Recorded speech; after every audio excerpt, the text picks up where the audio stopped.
Hi guys, അപ്പോൾ ഒരു അടിപൊളി മുളക് കറി കണ്ടാലോ. അപ്പോൾ അതിനായിട്ട് നല്ല ഫ്രഷ് മീൻ, ഏട്ടമീൻ കിട്ടിയിട്ടുണ്ട് കേട്ടോ. അവിടെ നന്നായിട്ട് കഴുകി വൃത്തിയാക്കി ഇല്ല ചെറുതാക്കി കട്ട് ചെയ്തെടുത്താണ് കേട്ടോ. പിന്നെ ഇത് കറിയിലേക്ക് ഇടുമ്പോൾ ഒന്നും കൂടി കഴുകേണ്ടി വരും. അപ്പോൾ രണ്ട് തക്കാളി 2 സവാള 2 പച്ചമുളക്, ആവശ്യത്തിന് വെളുത്തുള്ളി, ആവശ്യത്തിന് ഉപ്പും കൂടി ചേർത്തിട്ട് നന്നായിട്ട് വാട്ടിയെടുത്തിട്ടുണ്ട് കേട്ടോ ഓയിലിൽ. ഇനി ആവശ്യത്തിന് മുളക് പൊടി ചേർത്ത് കൊടുക്കാം. 2 കയ്യിൽ മുളക് ചേർത്ത് കൊടുക്കാം.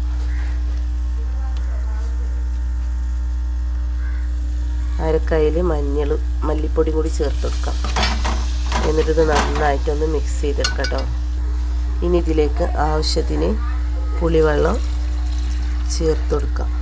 അപ്പോൾ അത്ര കൂടുതലൊന്നും വേണ്ട കേട്ടോ പുളിവെള്ളം. അപ്പോൾ പുളി ഓവറായി പോകും. 2 തക്കാളിനെ ഉപയോഗിച്ചുള്ളൂ. തക്കാളി നല്ല വലുതൊന്നുമല്ല കേട്ടോ, ചെറിയ 2 തക്കാളി. ചെറുതായതുകൊണ്ടാണ് ഞാൻ 2 എടുത്തത്. വലുതാണെങ്കിൽ 1 മാത്രമേ എടുക്കുള്ളൂ കേട്ടോ. ഇനിയിപ്പോൾ ഇതിലേക്ക് ആവശ്യത്തിന് വെള്ളം കൂടി ഒന്ന് ചേർത്ത് കൊടുക്കാം. അപ്പോൾ അതാ ആവശ്യത്തിന് വെള്ളം കൂടി ഒന്ന് ചേർത്ത് കൊടുക്കാം. അപ്പോൾ ഇത്രയും വെള്ളം മതി കേട്ടോ.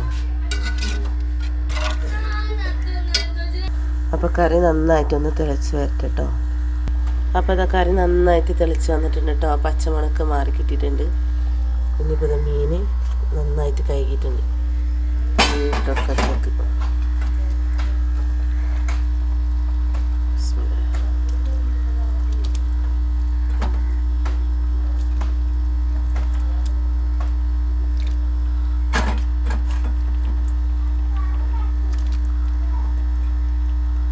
വല ഇട്ടിട്ട് കിട്ടിയ മീനാണ് കേട്ടത്, ഏട്ടമീൻ.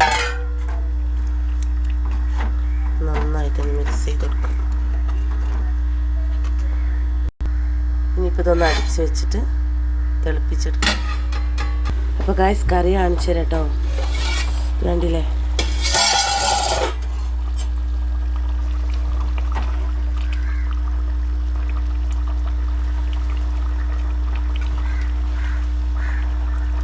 അപ്പോൾ ഏട്ട കിട്ടിയാൽ ഇതുപോലെ ഒന്ന് കറി ഉണ്ടാക്കി നോക്കണേ. സൂപ്പർ ടേസ്റ്റാണ്. ഞാനിവിടെ തേങ്ങ വറുത്തരിച്ചിട്ട് ഏട്ട കറി വെക്കാറുണ്ട് കേട്ടോ. ഏട്ട സൂതൊക്കെ സൂപ്പർ ടേസ്റ്റാണ് മക്കളെ. ഇഷ്ടമായ ലൈക്ക് ചെയ്യുക, ഷെയർ ചെയ്യുക, സബ്സ്ക്രൈബ് ചെയ്യുക. വീഡിയോ ഇഷ്ടമായി. അപ്പോൾ 4 അല്ലി കറിവേപ്പില കൂടി ഇട്ട് കൊടുക്കാം. ആണല്ലേ, ഇവിടെ വീട്ടിൽ കുട്ടികൾക്കൊന്നും ഇഷ്ടമല്ല കേട്ടോ ഈ മീൻ. ഇത് ഇഷ്ടമുള്ള ആൾ ഞാൻ, ഇക്കാക്ക് മാത്രമേ ഉള്ളൂ.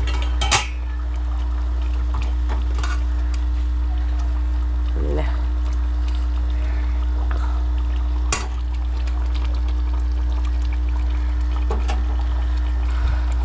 അപ്പോൾ വീഡിയോ ഇഷ്ടമായി ലൈക്ക് ചെയ്യുക, ഷെയർ ചെയ്യുക, സബ്സ്ക്രൈബ് ചെയ്യുക, സപ്പോർട്ട് ചെയ്യുക. രണ്ടും കൂടി ഉണ്ട് കേട്ടോ. അപ്പോൾ ഓക്കെ, ബായ്.